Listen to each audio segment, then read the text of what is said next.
Hello students, आज हम करेंगे क्षितिज भाग 2 से बाल गोविंद भक्त का दूसरा भाग।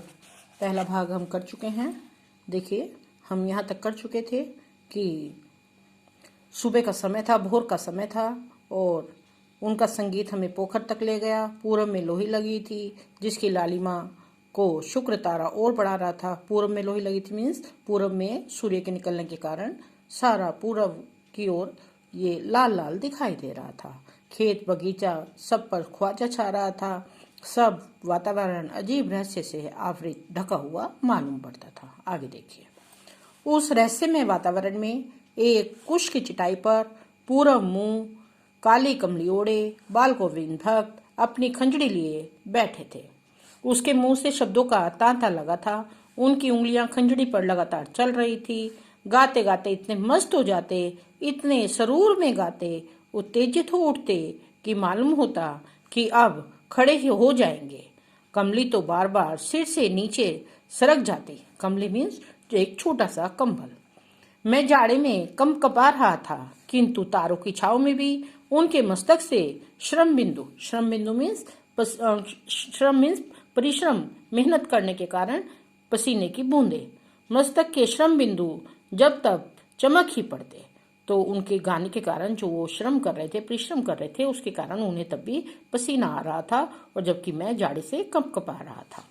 गर्मियों में उनकी संझा कितनी उमस भरी, संझा में शाम का समय, कितना उमस भरा शाम को न शीतल करती।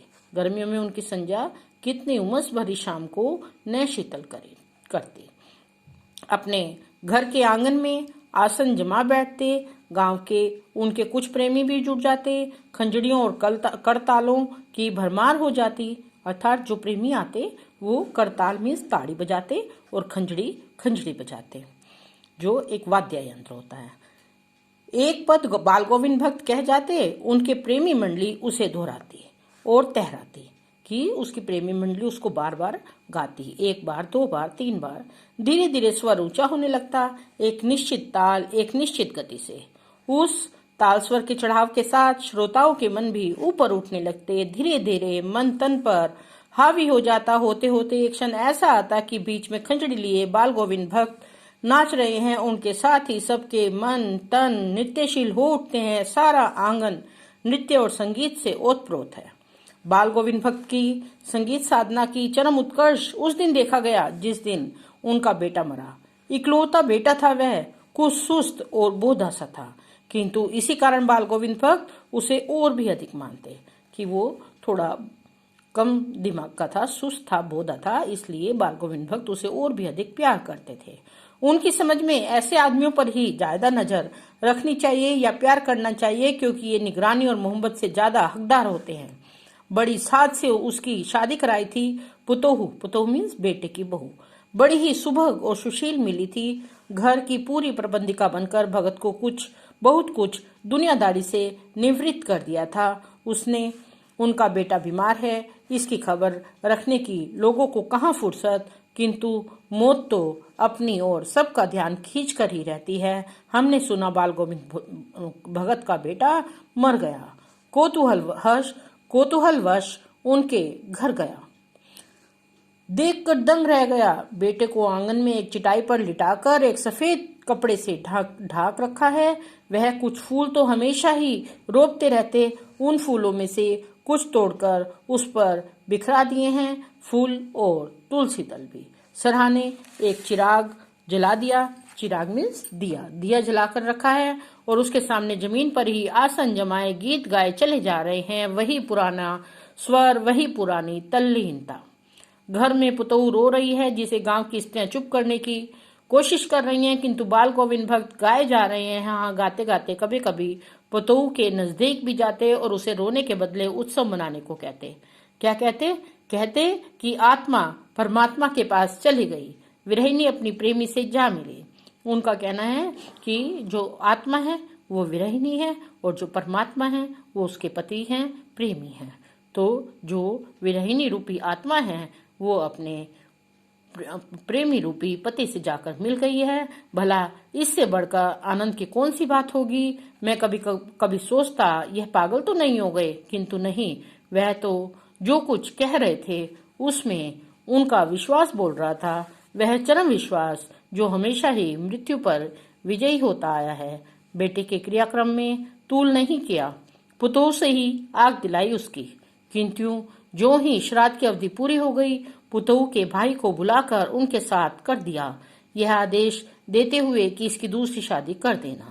इधर पुतोह रो रो कर कहती, मैं चली जाऊंगी तो बुढ़ापे में कौन आपके लिए भोजन बनाएगा, बीमार पड़े तो कौन आपको एक चुल्ली भर पानी भी देगा।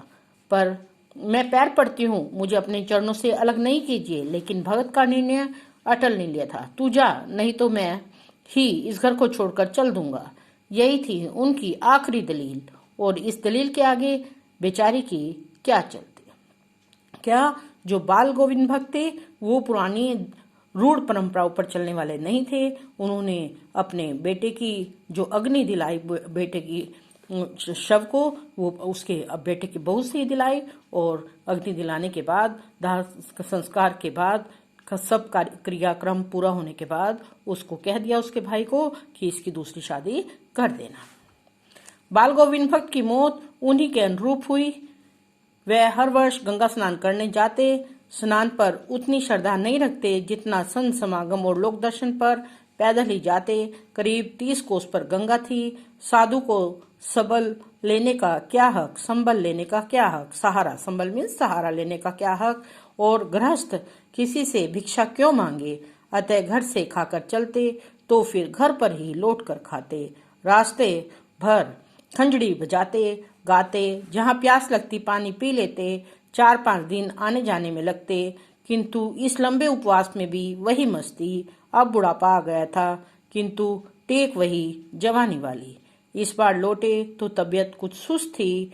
खाने पीने के बाद भी तबीयत नहीं सुधरी। थोड़ा बुखार आने लगा, किंतु नेम व्रत को छोड़ने वाले नहीं थे वे। दोनों जून मीन्स समय, दोनों वक्त गीत, स्नान, ध्यान, खेती बाड़ी देखना दिन दिन सीजने लगे मीन्स कमजोर होने लगे।